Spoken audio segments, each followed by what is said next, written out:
मार्गशीर्ष मास श्री सत्यनारायण भगवान की कथा। जय श्री कृष्णा, राधे राधे। बोलिए श्री सत्यनारायण भगवान की जय। मार्गशीर्ष का महीना भगवान श्री लक्ष्मी नारायण जी को अत्यधिक प्रिय है। वैसे तो पूरे अघन मास में श्री सत्यनारायण भगवान की कथा को सुनने से अनंत फलों की प्राप्ति होती है, किंतु मार्गशीर्ष पूर्णिमा के दिन श्री सत्यनारायण भगवान की कथा को सुनने से मनुष्यों के सभी पाप और संकट कट जाते हैं तथा सभी मनोकामनाओं की पूर्ति होती है। श्री सत्यनारायण कथा का उल्लेख स्कंद पुराण के रेवा खंड में मिलता है। श्री सत्यनारायण कथा में 5 अध्याय और 170 श्लोक संस्कृत भाषा में मिलते हैं। श्री सत्यनारायण भगवान की कथा में संकल्प को भूलना और प्रसाद का अपमान करना, यह 2 प्रमुख विषय हैं। सत्यनारायण भगवान की कथा के 5 अध्यायों में बताया गया है कि सत्य का पालन न करने से कई प्रकार की समस्याएं आती हैं, इसलिए सदैव सत्य व्रत का पालन करना चाहिए। श्री सत्यनारायण भगवान की कथा भगवान श्री विष्णु के सत्यनारायण रूप की महिमा और कृपा का वर्णन करती है। इसका श्रवण और पाठ जीवन में सुख, समृद्धि, शांति और हर प्रकार की समस्याओं से मुक्ति की कामना के लिए किया जाता है। कथा के पीछे ऐसा विश्वास है कि सत्य की आराधना और भगवान की महिमा का गुणगान करने से भक्तों के सारे कष्ट दूर हो जाते हैं और उनके जीवन में सदैव सुख और समृद्धि बनी रहती है। प्रिय श्रोताओं, आज हम इसी विश्वास और श्रद्धा के साथ इस पवित्र कथा का आयोजन कर रहे हैं ताकि हम सब पर भगवान सत्यनारायण की कृपा बनी रहे और हम सभी के जीवन में सुख, शांति और समृद्धि का आगमन हो। अब हम सभी मिलकर भगवान की इस पावन कथा का श्रवण करते हैं और भगवान से प्रार्थना करते हैं कि वे हमारे सभी मनोरथ को पूर्ण करें। कथा से पहले हम सब भगवान सत्यनारायण का ध्यान करते हैं, जिनका स्वरूप शांति से पूर्ण है, जो शेष नाग पर शयन करते हैं और जिनकी नाभि में कमल है। वे देवताओं के ईश्वर हैं, जो समस्त संसार का आधार है, जो आकाश के समान असीमित है, जिनका रंग मेघ अर्थात बादलों के समान है और जिनका रूप शुभ है, जो श्री लक्ष्मी जी के पति हैं, जिनके नेत्र कमल के समान सुंदर हैं और जो योगियों के ध्यान में सदैव विराजमान रहते हैं। हम सब उन भगवान श्री विष्णु की वंदना करते हैं, जो संसार के सभी भयों का नाश करने वाले और समस्त लोकों के एकमात्र स्वामी हैं। भगवान श्री लक्ष्मी नारायण जी के चरणों का ध्यान करते हुए आइए आज की कथा का रसपान करते हैं। एक समय की बात है, नैमिषारण्य तीर्थ में शौनक आदि 88,000 ऋषियों ने श्री सूत जी से पूछा, हे प्रभु, इस कलयुग में वेद विद्या रहित मनुष्य को प्रभु भक्ति किस प्रकार मिल सकती है तथा उनका उद्धार कैसे होगा? हे मुनि श्रेष्ठ, कोई ऐसा तप बताइए जिससे थोड़े समय में ही पूर्ण फल मिले और मनोवांछित फल भी मिल जाए। इस प्रकार की कथा सुनने की हम इच्छा रखते हैं। सर्व शास्त्रों के ज्ञाता श्री सूत जी बोले, हे वैष्णवों में पूज्य, आप सभी ने समस्त प्राणियों के हित की बात पूछी है, इसलिए मैं एक ऐसे श्रेष्ठ व्रत को आप सभी को बताऊंगा जिसे नारद जी ने लक्ष्मी नारायण जी से पूछा था और स्वयं लक्ष्मी पति ने मुनि श्रेष्ठ नारद जी से इस कथा को कहा था। आप सब इसे ध्यान से सुनिए। एक समय की बात है, योगीराज नारद जी दूसरों की हित की इच्छा लिए अनेकों लोकों में घूमते हुए मृत्यु लोक में आ पहुँचे। यहाँ उन्होंने अनेक योनियों में जन्मे प्रायः सभी मनुष्यों को अपने कर्मों द्वारा अनेकों दुखों से पीड़ित देखा। उनका दुख देख नारद जी सोचने लगे कि कैसा यत्न किया जाए जिसके करने से निश्चित रूप से मानव के दुखों का अंत हो जाए। इसी प्रकार मनन करते हुए वह विष्णु लोक में गए। वहां वह देवों के ईश नारायण की स्तुति करने लगे, जिनके हाथों में शंख, चक्र, गदा और पद्म थे और गले में वर माला पहने हुए थे। स्तुति करते हुए नारद जी बोले, हे भगवान, आप अत्यंत शक्ति से संपन्न हैं, मन तथा वाणी भी आपको नहीं पा सकती। आपका आदि, मध्य तथा अंत नहीं है। निर्गुण स्वरूप सृष्टि के कारण भक्तों के दुख को दूर करने वाले हैं। आपको मेरा नमस्कार है। नारद जी की स्तुति सुनकर विष्णु भगवान बोले, हैं मुनि श्रेष्ठ, आपके मन में क्या बात है? आप किस काम के लिए पधारे हैं? उसे निःसंकोच कहिए।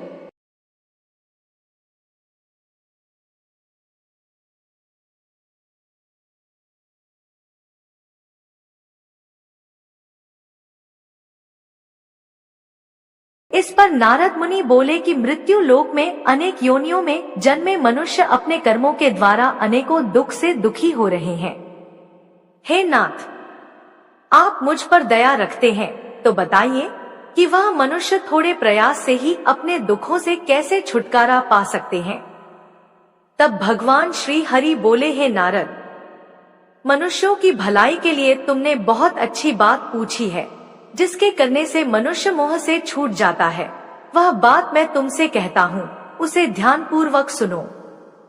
स्वर्ग लोक व मृत्यु लोक दोनों में एक दुर्लभ उत्तम व्रत है जो पुण्य देने वाला है। आज प्रेमवश होकर मैं उसे तुमसे कहता हूँ। श्री सत्यनारायण भगवान का यह व्रत अच्छी तरह विधान पूर्वक करके मनुष्य तुरंत ही यहाँ सुख भोग कर मरने पर मोक्ष पाता है। श्री हरि के वचन सुनकर नारद जी बोले, हे प्रभु, उस व्रत का फल क्या है और उसका विधान क्या है? यह व्रत किसने किया था? इस व्रत को किस दिन करना चाहिए? सभी कुछ विस्तार से बताइए। नारद जी की बात सुनकर श्री हरि बोले, दुख और शोक को दूर करने वाला, यह सभी स्थानों पर विजय दिलाने वाला है। मानव को भक्ति और श्रद्धा के साथ शाम को श्री सत्यनारायण भगवान की पूजा धर्मपरायण होकर ब्राह्मणों व बंधुओं के साथ करनी चाहिए। भक्ति भाव से ही नैवेद्य, केले का फल, घी, दूध और गेहूं का आटा सवाया ले। गेहूं के स्थान पर साठी का आटा, शक्कर तथा गुड़ लेकर और सभी भक्षण योग्य पदार्थों को मिलाकर भगवान का भोग लगाएं। ब्राह्मणों सहित बंधु बांधव को भी भोजन कराएं, उसके बाद स्वयं भोजन करें। भजन कीर्तन के साथ भगवान की भक्ति में लीन हो जाएं। इस तरह से सत्यनारायण भगवान का यह व्रत करने पर मनुष्य की सारी इच्छाएं निश्चित रूप से पूरी होती हैं।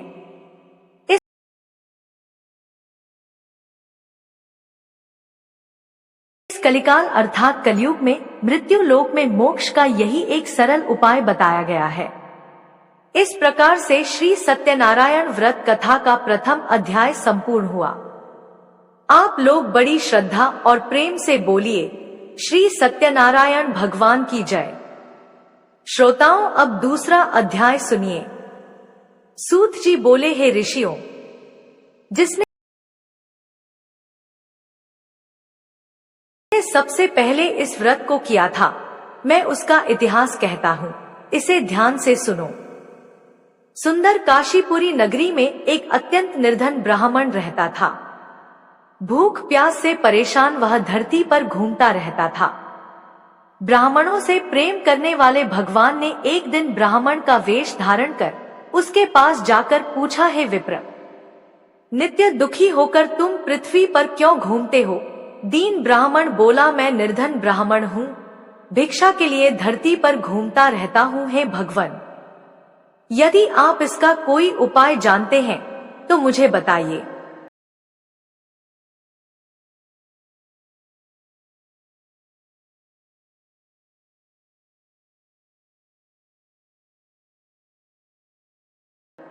वृद्ध ब्राह्मण बोले कि सत्यनारायण भगवान मनोवांछित फल देने वाले हैं, इसलिए तुम उनका पूजन करो। इसे करने से मनुष्य सभी दुखों से मुक्त हो जाता है। वृद्ध ब्राह्मण बनकर आए सत्यनारायण भगवान उस निर्धन ब्राह्मण को व्रत का सारा विधान बताकर अंतर्ध्यान हो गए। ब्राह्मण मन ही मन सोचने लगा कि जिस व्रत को वृद्ध ब्राह्मण करने को कह गया है, मैं उसे अवश्य करूंगा। यह निश्चय करने के बाद उसे रात में नींद नहीं आई। वह सवेरे उठकर श्री सत्यनारायण भगवान के व्रत का निश्चय कर भिक्षा के लिए चला गया। उस दिन निर्धन ब्राह्मण को भिक्षा में बहुत धन मिला, जिससे उसने बंधु बांधव के साथ मिलकर श्री सत्यनारायण भगवान का व्रत संपन्न किया। भगवान सत्यनारायण का व्रत संपन्न करने के बाद वह निर्धन ब्राह्मण सभी दुखों से मुक्त हो गया और अनेक प्रकार की संपत्तियों से युक्त हो गया। उसी समय से यह ब्राह्मण हर माह इस व्रत को करने लगा। इस तरह से सत्यनारायण भगवान के व्रत को जो मनुष्य करेगा वह सभी प्रकार के पापों से छूटकर मोक्ष को प्राप्त होगा। जो मनुष्य इस व्रत को करेगा वह भी दुखों से मुक्त हो जाएगा। सूत जी बोले, इस तरह से नारद जी से नारायण जी का कहा हुआ श्री सत्यनारायण व्रत को मैंने तुमसे कहा। हे विप्रों, मैं अब और क्या कहूँ।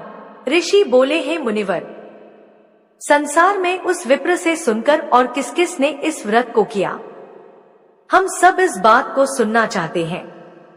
इसके लिए हमारे मन में श्रद्धा का भाव है।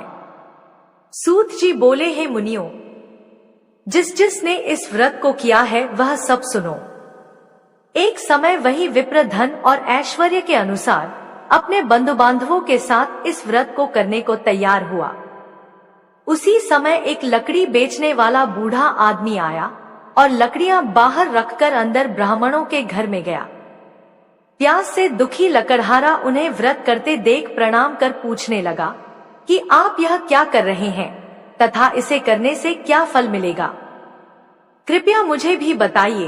ब्राह्मण ने कहा कि हे राजन, सब मनोकामनाओं को पूरा करने वाला यह सत्यनारायण भगवान का व्रत है। इनकी कृपा से ही मेरे घर में धन धान्य आदि की वृद्धि हुई है। विप्र से सत्यनारायण व्रत के बारे में जानकर लकड़हारा बहुत प्रसन्न हुआ। चरणामृत लेकर वह प्रसाद खाने के बाद अपने घर गया। लकड़हारे ने अपने मन में संकल्प लिया कि आज लकड़ी बेचने से जो धन मिलेगा उसी से मैं श्री सत्यनारायण भगवान का उत्तम व्रत करूंगा। मन में इस विचार को लेकर बूढ़ा आदमी सिर पर लकड़ियां रखकर उस नगर में बेचने गया जहां धनी लोग ज्यादा रहते थे। उस नगर में उसे अपनी लकड़ियों का दाम पहले से 4 गुना अधिक मिला। बूढ़ा प्रसन्नता के साथ दाम लेकर केले, शक्कर, घी, दूध, दही और गेहूं का आटा लिया और सत्यनारायण भगवान के व्रत की अन्य सामग्रियां लेकर अपने घर गया। वहां उसने अपने बंधु बांधव को बुलाकर विधि विधान से सत्यनारायण भगवान का पूजन और व्रत किया। इस व्रत के प्रभाव से वह बूढ़ा लकड़हारा धन पुत्र आदि से युक्त होकर संसार के समस्त सुख भोग कर अंतकाल में वैकुंठ धाम चला गया। इसी प्रकार श्री सत्यनारायण व्रत कथा का दूसरा अध्याय संपूर्ण हुआ। आप लोग बड़े श्रद्धा और प्रेम से बोलिए, श्री सत्यनारायण भगवान की जय।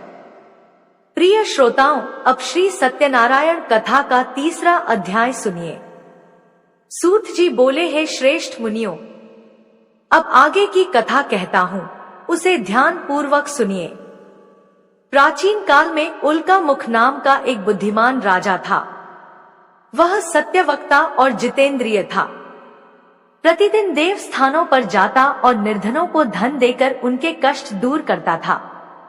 उसकी पत्नी कमल के समान मुख वाली तथा सती साध्वी थी। भद्रशलाला नदी के तट पर उन दोनों ने श्री सत्यनारायण भगवान का व्रत किया। उसी समय साधु नाम का एक वैश्य आया। उसके पास व्यापार करने के लिए बहुत सा धन भी था। राजा को व्रत करते देखकर वह विनय के साथ पूछने लगा, हे राजन, भक्ति भाव से पूर्ण होकर आप यह क्या कर रहे हैं? मैं सुनने की इच्छा रखता हूँ, इसलिए आप मुझे बताने का कष्ट करें। राजा बोला, हे साधु, अपने बंधु बांधव के साथ पुत्र आदि की प्राप्ति के लिए एक महाशक्तिशाली श्री सत्यनारायण भगवान का व्रत और पूजन कर रहा हूँ। राजा के वचन सुन साधु आदर से बोला, हे राजन, मुझसे इस व्रत का सारा विधान कहिए। आपके कथनानुसार मैं इस व्रत को करूंगा। मेरी भी संतान नहीं है और इस व्रत को करने से निश्चित रूप से मुझे संतान की प्राप्ति होगी। राजा से व्रत का सारा विधान सुनकर व्यापार से निवृत्त होकर वह अपने घर गया। साधु वैश्य ने अपनी पत्नी को संतान देने वाले इस व्रत का वर्णन कह सुनाया और कहा, जब मेरी संतान होगी तब मैं भी इस व्रत को अवश्य करूंगा। साधु ने इस तरह के वचन अपनी पत्नी लीलावती से कहे। एक दिन लीलावती पति के साथ आनंदित हो सांसारिक धर्म में प्रवृत्त होकर श्री सत्यनारायण भगवान की कृपा से गर्भवती हो गई। 10वें महीने में उसके गर्भ से एक सुंदर कन्या ने जन्म लिया। दिनोंदिन वह ऐसे बढ़ने लगी जैसे शुक्ल पक्ष का चंद्रमा बढ़ता है। माता पिता ने अपनी कन्या का नाम कलावती रखा। एक दिन लीलावती ने मीठे शब्दों में अपने पति को याद दिलाया कि आपने सत्यनारायण भगवान के जिस व्रत को करने का संकल्प किया था उसे करने का समय आ गया है। साधु बोला, हे प्रिय, इस व्रत को मैं उसके विवाह पर करूंगा। इस प्रकार अपनी पत्नी को आश्वासन देकर वह नगर को चला गया। कुछ वर्षों के तत्पश्चात कलावती शादी के योग्य हो गई। साधु ने एक बार नगर में अपनी कन्या को सखियों के साथ देखा तो तुरंत ही पुरोहित को बुलाया और कहा, मेरी कन्या के लिए योग्य वर देख कर आओ। साधु की बात सुनकर पुरोहित कंचन नगर में पहुंचा और वहां देखभाल कर लड़की के लिए सुयोग्य वर ढूंढा। साधु ने बंधु बांधव को बुलाकर अपनी पुत्री का विवाह कर दिया, लेकिन दुर्भाग्य की बात यह थी कि साधु ने अभी भी श्री सत्यनारायण भगवान का व्रत नहीं किया। इस पर श्री सत्यनारायण भगवान क्रोधित हो गए और श्राप दिया कि साधु को अत्यधिक दुख मिले। अपने कार्य में कुशल साधु बनिया जमाई को लेकर समुद्र के पास स्थित रत्नापुर नगर में गया। वहां जाकर ससुर दामाद दोनों मिलकर चंद्रकेतु नामक राजा के नगर में व्यापार करने लगे। एक दिन भगवान श्री सत्यनारायण की माया से एक चोर राजा का धन चुराकर भाग रहा था। उसने राजा के सिपाहियों को अपना पीछा करते देख चुराया हुआ धन वहां रख दिया, जहां साधु अपने जमाई के साथ ठहरा हुआ था। राजा के सिपाहियों ने साधु वैश्य के पास राजा का धन पड़ा देखा तो ससुर जमाई दोनों को बांधकर प्रसन्नता से राजा के पास ले गए और कहा, महाराज, हम दोनों चोरों को पकड़ लाए हैं, आप आगे की कार्रवाई की आज्ञा दें। राजा की आज्ञा से उन दोनों को कारावास में डाल दिया गया और उनका सारा धन भी उनसे छीन लिया गया। श्री सत्यनारायण भगवान के श्राप से साधु की पत्नी भी बहुत दुखी हुई। घर में जो धन रखा था उसे चोर चुरा ले गए। शारीरिक तथा मानसिक पीड़ा व भूख प्यास से अति दुखी होकर कलावती एक ब्राह्मण के घर गई। वहां उसने श्री सत्यनारायण भगवान का व्रत होते देखा और कथा भी सुनी। वह प्रसाद ग्रहण कर रात को घर वापस आई। माता ने कलावती से पूछा, हे पुत्री, अब तक तुम कहाँ थी? तेरे मन में क्या है? कलावती ने अपनी माता से कहा, है माता, मैंने एक ब्राह्मण के घर में श्री सत्यनारायण भगवान का व्रत अनुष्ठान होते देखा है। कन्या के वचन सुनकर लीलावती भगवान के पूजन की तैयारी करने लगी। लीलावती ने परिवार व बंधुओं सहित सत्यनारायण भगवान का पूजन किया और उनसे वर मांगा कि हे प्रभु, मेरे पति तथा जमाई शीघ्र घर आ जाएं। साथ ही यह भी प्रार्थना की कि हम सबका अपराध भगवान क्षमा करें।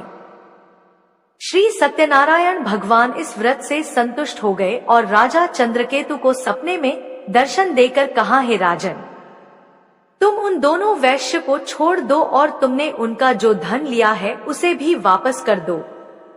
अगर ऐसा नहीं किया तो मैं तुम्हारा धन, राज्य और संतान सभी को नष्ट कर दूंगा। राजा को यह सब कहकर सत्यनारायण भगवान अंतर्ध्यान हो गए।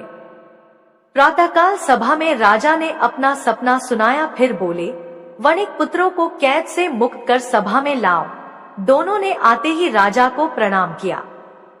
राजा अत्यंत मधुर वाणी में बोला, हे महानुभावों, दुर्भाग्य से ऐसा कठिन दुख तुम्हें प्राप्त हुआ है, लेकिन अब तुम्हें कोई भय नहीं है।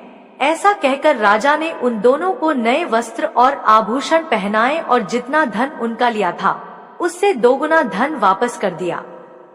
दोनों वैश्य अपने घर को चल दिए। इस प्रकार से श्री सत्यनारायण व्रत कथा का 3रा अध्याय यहीं पर संपूर्ण हुआ। बड़े श्रद्धा और प्रेम से बोलिए श्री सत्यनारायण भगवान की जय। आइए अब श्री सत्यनारायण भगवान की कथा का 4था अध्याय सुनते हैं। सूत जी बोले, वैश्य ने मंगलाचार कर अपनी यात्रा आरंभ की और अपने नगर की ओर चल दिए। उनके थोड़ी दूर जाने के बाद एक दंडी वेशधारी श्री सत्यनारायण भगवान ने उनसे पूछा, हे साधु, तेरी नाव में क्या है? व्यापारी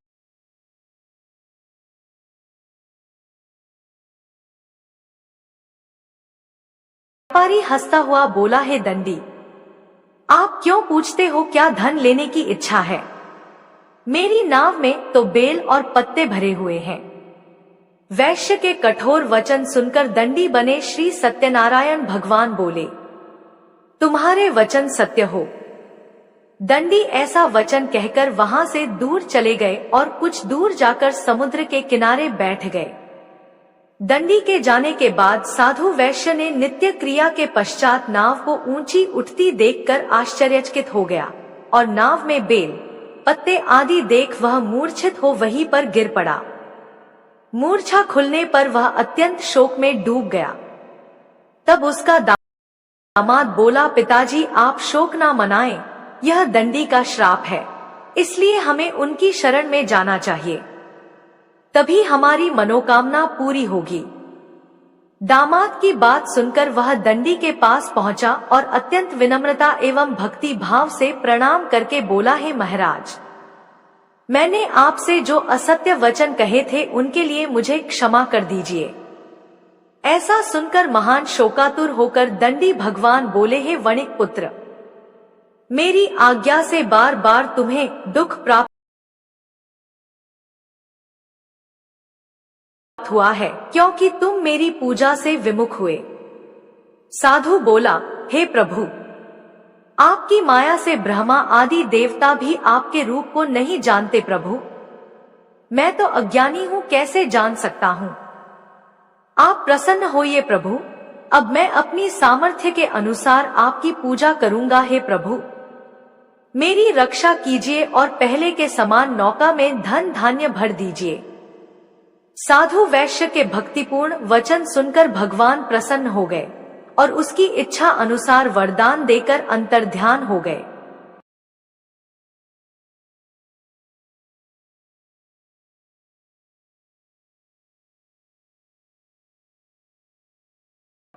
ससुर जमाई जब लौटे तो नाव धन से भरी हुई थी। फिर वही अपने अन्य साथियों के साथ श्री सत्यनारायण भगवान का पूजन कर अपने नगर को चल दिए। जब नगर के नजदीक पहुंचे तो दूत को घर पर खबर करने के लिए भेज दिया। दूत साधु की पत्नी को प्रणाम कर कहता है कि हे माता, स्वामी अपने दामाद सहित नगर के निकट आ गए हैं। दूत की बात सुन साधु की पत्नी लीलावती ने बड़े हर्ष के साथ श्री सत्यनारायण भगवान का पूजन कर अपनी पुत्री कलावती से कहा, हे पुत्री, मैं अपने पति के दर्शन को जा रही हूँ, तू कार्य पूर्ण कर शीघ्र आ जाना। माता के ऐसे वचन सुनकर कलावती जल्दी से प्रसाद छोड़कर अपने पति के पास चली गई। प्रसाद की अवज्ञा के कारण श्री सत्यनारायण भगवान रुष्ट हो गए और नाव सहित उसके पति को पानी में डुबो दिया। कलावती अपने पति को वहां ना पाकर रोती हुई जमीन पर गिर गई। नाव को डूबा हुआ देख और कन्या को रोता हुआ देख साधु दुखी होकर बोला, हे प्रभु, मुझसे तथा मेरे परिवार से जो भी भूल हुई है उसे क्षमा करें। साधु के दीन वचन सुनकर श्री सत्यनारायण भगवान प्रसन्न हो गए और आकाशवाणी हुई, हे साधु, तेरी कन्या मेरे प्रसाद को छोड़कर आई है, इसलिए उसका पति अदृश्य हो गया है। यदि वह घर जाकर प्रसाद खाकर लौटती है तो उसे इसका पति अवश्य मिलेगा। ऐसी आकाशवाणी सुनकर कलावती घर पहुंचकर प्रसाद ग्रहण करती है और फिर आकर अपने पति के दर्शन करती है। इसके बाद साधु अपने बंधु बांधव सहित श्री सत्यनारायण भगवान का विधि विधान से पूजन करता है। इस लोक का सुख भोगने के बाद अंत में स्वर्ग जाता है। इस प्रकार से श्री सत्यनारायण भगवान व्रत कथा का चतुर्थ अध्याय संपूर्ण हुआ। बड़े ही श्रद्धा और प्रेम से बोलिए श्री सत्यनारायण भगवान की जय। आइए अब श्री सत्यनारायण भगवान की कथा का 5वां अध्याय सुनते हैं। सूत जी बोले, हे ऋषियों, मैं और भी एक कथा सुनाता हूँ, उसे भी ध्यानपूर्वक सुनो। प्रजा पालन में लीन तुंगध्वज नाम का एक राजा था। उसने भी भगवान का प्रसाद त्याग कर बहुत दुख सहन किया। एक बार वन में जाकर वन्य पशुओं को मारकर वह वट के पेड़ के नीचे आया। वहां उसने ग्वालों को भक्ति भाव से अपने बंधुओं सहित सत्यनारायण भगवान का पूजन करते देखा। अभिमानवश राजा उन्हें देखकर भी पूजा स्थल पर नहीं गया और न ही उसने भगवान को नमस्कार किया। ग्वालों ने राजा को प्रसाद दिया, लेकिन उसने वह प्रसाद नहीं खाया और प्रसाद को वहीं छोड़कर अपने नगर को चला गया। जब वह नगर में पहुंचा तो वहां सब कुछ तहस नहस हो चुका था। वह राजा शीघ्र ही समझ गया कि यह सब भगवान ने ही किया है। वह दोबारा ग्वालों के पास पहुंचा और विधिपूर्वक पूजा करके प्रसाद खाया तो श्री सत्यनारायण भगवान की कृपा से सब कुछ पहले जैसा हो गया। दीर्घ काल तक सुख भोगने के बाद मरणोपरांत उसे स्वर्ग लोक की प्राप्ति हुई। जो मनुष्य परम दुर्लभ इस व्रत को करेगा अथवा सुनेगा, भगवान श्री सत्यनारायण की अनुकंपा से उसे धन धान्य की प्राप्ति होगी। सत्यनारायण भगवान की कृपा से निर्धन धनी हो जाता है और दुर्बल बलवान हो जाता है। संतानहीन मनुष्य को संतान सुख मिलता है और सारे मनोरथ पूर्ण होने पर मानव अंतकाल में बैकुंठ धाम को जाता है। सूत जी बोले, जिन्होंने पहले इस व्रत को किया अब उनके दूसरे जन्म की कथा भी सुनिए। शतानंद नामक ब्राह्मण ने सुदामा के रूप में जन्म लेकर भगवान श्री कृष्ण की भक्ति कर मोक्ष प्राप्त किया। उल्कामुख नाम के महाराज राजा दशरथ बने और श्री रंगनाथ का पूजन कर बैकुंठ को प्राप्त हुए। साधु नाम के वैश्य ने धर्मात्मा व सत्य प्रतिज्ञ राजा मोरध्वज बनकर अपने पुत्र को आरे से चीरकर मोक्ष को प्राप्त हुआ। महाराज तुंगध्वज स्वयंभू मनु हुए। उन्होंने बहुत से लोगों को भगवान की भक्ति में लीन कर मोक्ष प्राप्त किया।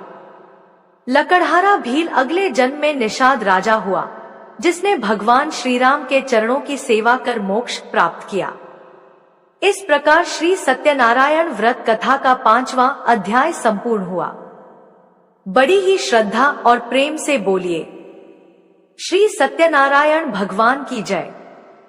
आइए अब श्री सत्यनारायण भगवान की आरती सुनते हैं। जय श्री लक्ष्मी रमणा स्वामी, जय लक्ष्मी रमणा सत्यनारायण स्वामी। सत्यनारायण स्वामी जन पातक हरना, ओम जय लक्ष्मी रमणा। रत्न जड़ित सिंहासन अद्भुत छवि राज स्वामी, अद्भुत छवि राज। नाद करद निरंतर, नाद करद निरंतर, घंटा ध्वनि बाजे, ओम जय लक्ष्मी रमणा। प्रगट भय कली कारण द्विज को दर्श दियो स्वामी, स्वामी द्विज को दर्श दियो। बूढ़ा ब्राह्मण बनके, बूढ़ा ब्राह्मण बनके कंचन महल कियो, ओम जय लक्ष्मी रमणा। दुर्बल भील कराल जिन पर कृपा करी स्वामी, जिन पर कृपा करी। चंद्रचूर्ण एक राजा, चंद्रचूर्ण एक राजा, तिनकी विपत हरी, ओम जय लक्ष्मी रमणा। वैश्य मनोरथ पायो, श्रद्धा तज दीनी स्वामी, श्रद्धा तज दीनी। सो फल भोग्य प्रभु जी, सो फल भोग्य प्रभु जी, फेर स्तुति कीनी, ओम जय लक्ष्मी रमणा। भाव भक्ति के कारण छिन छिन रूप धरी स्वामी, छिन छिन रूप धरियो। श्रद्धा धारण कीनी, श्रद्धा धारण कीनी, जन को काज सरियो, ओम जय लक्ष्मी रमणा। ग्वाल बाल संग राजा वन में भक्ति करी स्वामी, वन में भक्ति करी। मन वांछित फल दीना, मन वांछित फल दीना, दीन दयाल हरि, ओम जय लक्ष्मी रमणा। चढ़त प्रसाद सवाया, कदली फल मेवा स्वामी, कदली फल मेवा। धूप दीप तुलसी से, धूप दीप तुलसी से, राजी सत देवा, ओम जय लक्ष्मी रमणा। श्री सत्यनारायण जी की आरती जो कोई नर गावे स्वामी। आरती जो कोई नर गावे, कहत शिवानंद स्वामी, कहत शिवानंद स्वामी।